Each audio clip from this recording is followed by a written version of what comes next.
बिस्मिल्लाहिर्रहमानिर्रहीम अस्सलाम वालेकुम स्टूडेंट्स। हमने जो है वो एक बहुत अहम लॉन्ग क्वेश्चन इस चैप्टर का जो चैप्टर हमने 12 इलेक्ट्रोस्टैटिक्स शुरू किया हुआ है वो लास्ट वीडियो में आधा कवर किया था। वो लॉन्ग क्वेश्चन कौन से वाला है आपके सामने है, that is energy store in capacitor. कि कैपेसिटर जो है वो डिवाइस है जिसे हम चार्ज स्टोर करने के लिए इस्तेमाल करते हैं।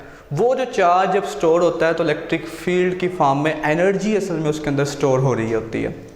हमने जो लास्ट टाइम काम किया था उसे थोड़ा सा आपको मेमोराइज करवाते हैं, रिवाइज करवाते हैं, फिर उससे आगे बात को बढ़ाएंगे और इस लॉन्ग क्वेश्चन को कवर करेंगे। तो हम चलते हैं। हमने ये कहा कि ये हमारे पास कैपेसिटर है जिसकी दो पैरेलल प्लेट्स हैं, ठीक है।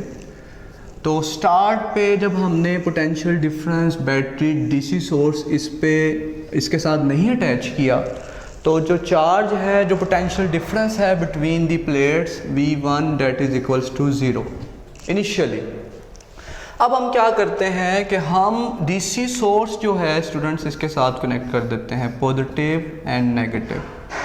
Got it. अब क्या होगा, इस पे चार्ज आ जाएगा, पॉजिटिव चार्ज नेगेटिव चार्ज, इस तरह से, ठीक है। पॉजिटिव चार्ज आ गया और नेगेटिव चार्ज आ गया।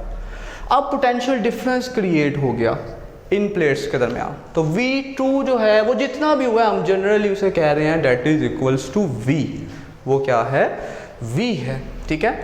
अब हम क्या करेंगे कि जो पहला था जब आपने पोटेंशियल डिफरेंस अप्लाई नहीं किया हुआ था तब पोटेंशियल, और जब अप्लाई किया तब इनका एवरेज लें। तो एवरेज जो पोटेंशियल आएगा वो किसके बराबर आएगा, average potential will be equals to V1 plus V2 divided by 2। Average लेने का फॉर्मूला आपने मैथ्स में पढ़ा हुआ है। अब वैल्यूज पुट करें। V1 बच्चा किसके बराबर है, 0, प्लस V2 किसके बराबर है, V डिवाइडेड बाय 2। तो स्टूडेंट्स ये किसके बराबर आएगा, 1/2V। This one is the average potential. हमने इसे ऐसे लिख लिया, ठीक है। इसे थोड़ा सा हाईलाइट कर लेते हैं हम। ले जी। अब हमने आपको क्या बताया था लास्ट टाइम कि जैसे जैसे इन प्लेट्स पे चार्ज स्टोर होता है, एनर्जी स्टोर होती है, तो फिर इसके अंदर, फील्ड के अंदर आपको एक प्लेट से दूसरी प्लेट तक चार्ज को लेके जाने के लिए ज़्यादा वर्क करना पड़ता है। तो हम वर्क कैसे डिफाइन करते हैं, work is define as, here work is, यहाँ आ जाइएगा आगे, work is define as that delta W is equals to Q into delta V। This delta V is actually V average जो हमने कैलकुलेट किया है। Delta V is actually this V average, this V average. Value substitute करते हैं। Delta W जो work done है ना charge पे, वो होगा असल में as a potential energy store हो जाएगा। तो हम इस वर्क डन को क्या कहते हैं, पोटेंशियल एनर्जी। आर्टिकल का टाइटल भी यही है, इधर देखिएगा, एनर्जी स्टोर इन कैपेसिटर। तो हम वो एनर्जी निकालने लगे। Got it. Q और इसकी जगह आ गया 1/2V, ये जो हमने यहाँ पे अभी कैलकुलेट किया, ठीक है।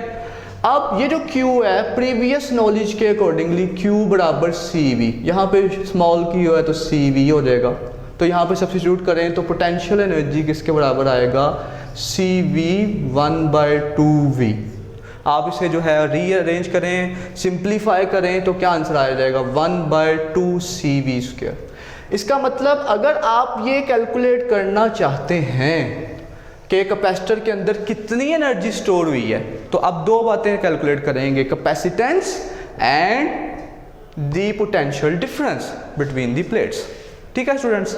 अच्छा, अब इस बात को आगे बढ़ाते हैं। प्रीवियस नॉलेज जो इससे प्रीवियस वीडियो थी उसमें हमने कैपेसिटेंस कैलकुलेट की थी। तो वो क्या है, as we know capacitance of parallel plate capacitor is, जी क्या फॉर्मूला है, जब C मीडियम है, मैंने प्रीवियस वीडियो को स्टार्ट में भी आपको बताया था, A ε0 εr/d। इसे इक्वेशन A का नाम दे दें, इस इक्वेशन को, दिस इज इक्वेशन A। इसे आप नाम दें इक्वेशन B का, this one is equation B। और आप एक और यहाँ पे अब v का रोला रह गया। v मेरा बेटा क्या है, v क्या चीज़ है, v को हम कैसे फाइंड आउट करेंगे। सो स्टूडेंट्स जो v है, हमें एक डेफिनेशन और पता है इलेक्ट्रिक इंटेंसिटी की, that electric intensity is v/d। Got it. So मेरा बेटा यहाँ से v किसके बराबर आएगा, v will be equals to d multiply हो जाएगा e के साथ, तो आ जाएगा ed। इससे स्टूडेंट्स आप नाम दें इक्वेशन c का। क्या नाम दें, इक्वेशन c का। ओके हो गया। अब आप क्या करें, अब ये करें कि इन दोनों इक्वेशंस को a में सब्स्टिट्यूट करते हैं, इक्वेशन b को और इक्वेशन c को क्या करें आप सब्स्टिट्यूट करते हैं, पुट करते हैं। अच्छा अब आपके पास क्या आने वाला है देखिएगा, पोटेंशियल एनर्जी आप लिख सकते हैं यहाँ पे, putting equation b and c in equation a। Okay तो बस लास्ट में रिजल्ट निकलने वाला है जी। जो रिजल्ट है हमारे पास वो रिजल्ट क्या आने वाला है, let's see. Potential energy is equals to, potential energy is equals to 1/2 c की जगह क्या पुट करेंगे, c की जगह पुट करेंगे a epsilon naught epsilon r/d। कौन सी वाली इक्वेशन, b इक्वेशन। और v की जगह क्या पुट करेंगे, c इक्वेशन ed²। ठीक है स्टूडेंट्स, तवज्जो से देखें, हमने b और c को a में पुट किया। अब फाइनल रिजल्ट सिंप्लीफिकेशन के बाद क्या आता है, 1/2 a epsilon naught epsilon r/d और साथ में क्या आ जाएगा e²d²। तो d के साथ क्या हो जाएगा, कैंसिल हो जाएगा। ठीक है, तो हमारे पास क्या बचेगा, हमारे पास बचेगा potential energy is equal to 1/2 epsilon naught epsilon r e² और a और एक d को मैंने इकट्ठा कर लिया। This is the formula for the energy store in capacitor. ये फार्मूला है किसके लिए, एनर्जी स्टोर इन कैपेसिटर के लिए। ठीक है, मैं यहाँ पर लिख देता हूँ एनर्जी स्टोर इन कैपेसिटर। अब हम एक नेक्स्ट टर्मिनोलॉजी, ये बात खत्म हो गई एनर्जी स्टोर इन कैपेसिटर क्या होती है। अब हम एनर्जी डेंसिटी की बात करना चाहते हैं। एनर्जी डेंसिटी, एनर्जी डेंसिटी क्या चीज़ है जी, energy density is equals to, मैं इसे लिखता हूँ E.D आसानी के लिए, E for energy, D for density. ये बराबर होती है energy per unit volume. Definition है, energy density is defined as energy per unit volume. अब एनर्जी आप निकाल चुके हैं इस इक्वेशन में, इसे आप नाम दे दें C के बाद D। ठीक है स्टूडेंट्स, तो आप इस D को यहाँ पुट करें तो एनर्जी डेंसिटी किसके बराबर आएगा, 1/2 epsilon naught epsilon r e² AD, area into displacement. तो एरिया इंटू लेंथ क्या होता है, वॉल्यूम। तो हम नीचे वॉल्यूम की जगह यहाँ पे ये जो वॉल्यूम है इसकी जगह क्या लिख सकते हैं, एरिया इंटू लेंथ। ठीक है, तो ये एरिया इंटू लेंथ वॉल्यूम और ये वॉल्यूम कैंसिल हो जाएगा। तो मेरा बेटा एनर्जी डेंसिटी का फाइनल फार्मूला क्या निकलेगा, what will be the final formula for energy density. Energy density is equal to 1/2 epsilon naught epsilon r e²। So students गौर कीजिएगा, ये सारा फैक्टर कांस्टेंट है। तो एनर्जी डेंसिटी किसके प्रोपोर्शनल है, अगर आपसे एमसीक्यूज पूछा जाए, एमसीक्यू पूछा जाए, परेशान नहीं होना, इलेक्ट्रिक इंटेंसिटी के स्क्वायर के। किसके प्रोपोर्शनल है, इलेक्ट्रिक इंटेंसिटी के स्क्वायर के। तो ये हमने लॉन्ग क्वेश्चन कंप्लीट किया। ज़रा एक मरतबा हम व्यू कर लेते हैं स्टार्ट से कि energy store in capacitor, average potential calculate किया सबसे पहले, फिर उसके बाद हमने वर्क डन के फार्मूला से पोटेंशियल एनर्जी 1/2 CV² निकाला, फिर हमने C जो जानते थे वो लिखा, फिर V को फाइंड आउट किया, इन दोनों को इस इक्वेशन में पुट कर दिया और फाइनल फार्मूला आ गया पोटेंशियल एनर्जी का। फिर हमने इस पोटेंशियल एनर्जी को, इस एनर्जी को एनर्जी डेंसिटी में कन्वर्ट किया और हमारे पास ये एंड पे आ गया फार्मूला। ये लॉन्ग क्वेश्चन कवर हो गया। सो स्टूडेंट्स इस तरह से हमने कैपेसिटर की बात जो है पढ़ी। अब कैपेसिटर से रिलेटेड आखिरी बात है और ये चैप्टर का एंड है। नेक्स्ट वीडियो में इंशाल्लाह हम शॉर्ट क्वेश्चंस डिस्कस करेंगे। तो आखिरी जो बात है हमारे पास शॉर्ट क्वेश्चंस जो आपसे पूछे जा सकते हैं, that is next article, charging and discharging of capacitor. मैं लिखता हूँ जी, charging and discharging of capacitor. कि कैपेसिटर का चार्ज होना और डिस्चार्ज होना। ठीक है स्टूडेंट्स, तो लेट्स सी कि आपने क्या किया, एक कैपेसिटर को, फॉर एग्जांपल मैं आपको इस तरह से एक्सप्लेन करता हूँ कि एक कैपेसिटर को आपने क्या किया, एक सोर्स के साथ लगा दिया।